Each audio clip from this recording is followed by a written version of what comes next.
Happy has a very different ending from the book. Instead of having Hardin and Tessa end up together and fast forwarding to the future together, it almost suggests that they broke up for good after Tessa leaves Hardin's book signing. That there's going to be a sequel, and the sequel is going to focus on their children, so that suggests that they do end up together. So I was asking you, what were your thoughts and interpretation of the ending? Yeah, I mean, I was obviously quite kind of like shocked initially, but then I also quite liked the aspect of leaving bits up to interpretation.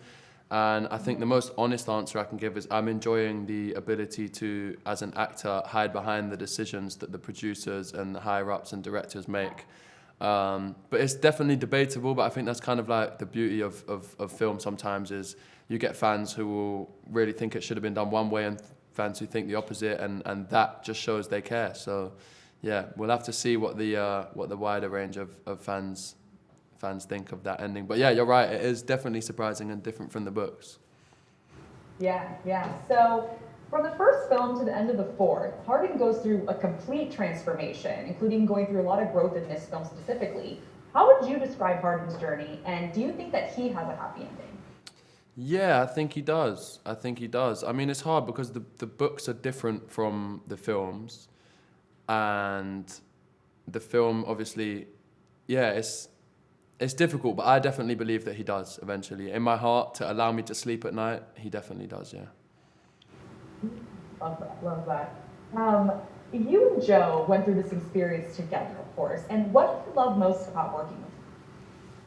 What do I love most? Not just to mention that she is so talented and easygoing and easy to work with and on time and polite and great at what she does, but also she does more than just act. She has an eye for the continuity and costume and, you know, the bigger picture, which I think is always important to cover yourself. I think it's important for people to be like that, and she really is. If anything, I probably like learned maybe from her how valuable it is to have someone on set who is doing more than just saying the lines, you know? Love. And due to the fact that you had to do a lot of intimate scenes, did you establish that trust early on? And did shooting sex scenes get easier over time, or was it always difficult? No, I think maybe the first 5 minutes of the first one was difficult, but then you quickly realize it's just like any other scene. No one else cares about it as much as you do. There's so many sex scenes in every movie, you know, in this day and age. I know After really does get its numbers up, and there's definitely more sex scenes than most films, but it's a part of the job, and I think it's so important to do things that get you out of your comfort zone so that they are in your comfort zone moving forward, and you don't look at a next script and think, oh God, what am I going to do now? Or like, I'm so worried about this scene. Now it's just kind of, you know, just like any other scene, so. You're prepared. Exactly. Not many under your belt. Exactly, yeah. So out of all the films, what was your favorite Hardin and Tessa scene or moment?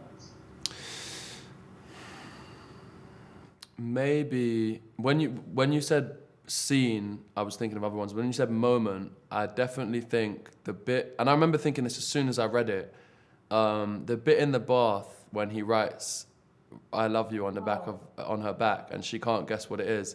I think that is so beautiful. I think that is just such I think everyone's done that game if it was their parents when they were young or like whatever, where you draw a letter on someone's back. I really like that bit. That's probably my favorite moment. Yeah. That's a very good answer. It's a very, very sweet moment. I love that that was your favorite moment. And what do you think makes their love story so special? I think it's the same reason that people try and, you know, draw out some answer from me or Anna, whoever they ask, about whether the relationship is toxic. I think it's the fact that it requires so much work. And it might be too draining in reality, but what makes it so special on screen is how hard they have to try to make it work. And it's that if you want something great, sometimes these things take time and effort. And yeah, I think it's a double-edged sword, because what makes their relationship so challenging is also what makes it so perfect if they can overcome those challenges. Yeah, and it's more realistic. Yeah, no, definitely. It's not easy.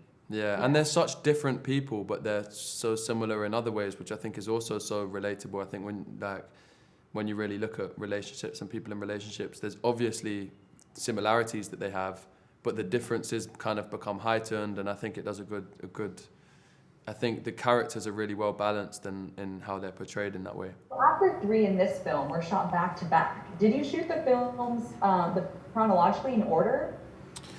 No, I think it was literally, this is why I struggle in these interviews to like, when people say like, so what bit in 3 or 4? And I'm like, wait, hold on a minute. Because yeah, we shot 3 and 4 together as one long movie, but obviously out of order. So there was probably a scene that happens at the start of 3 that we filmed at the end, and a scene that happens at the start of 4 that we filmed at the start. But obviously now, like 2 years on from filming, we've done the press for number 3.